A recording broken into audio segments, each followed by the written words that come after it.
तुम्हाला हे मंदिर माहिती आहे का की जिथे गेल्यावरती इच्छा पूर्ण होतात?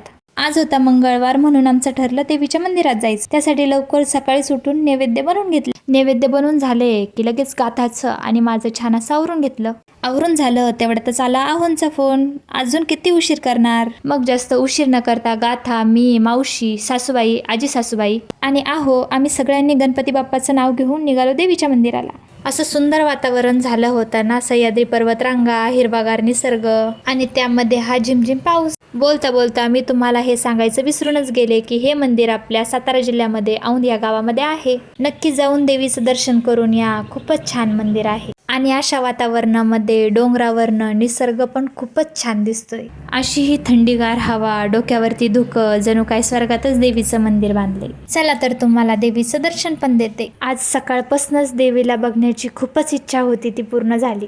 देवीची छान ओटी भरली, देवीला नैवेद्य दाखवला, मनापासून देवीला प्रार्थना केली. देवीला आणखी बघण्याची खूपच इच्छा होती पण तिथे जास्त वेळ थांबू देत नव्हते. मग आम्ही बाहेर आलो. बाहेर येताच देवीचे असे हे खांब दिसतात. इथे असं म्हणतात की आपल्या मनात इच्छा ठेवून हे खांब उजव्या साईडला फिरवायचे जेणेकरून आपली इच्छा पूर्ण होते.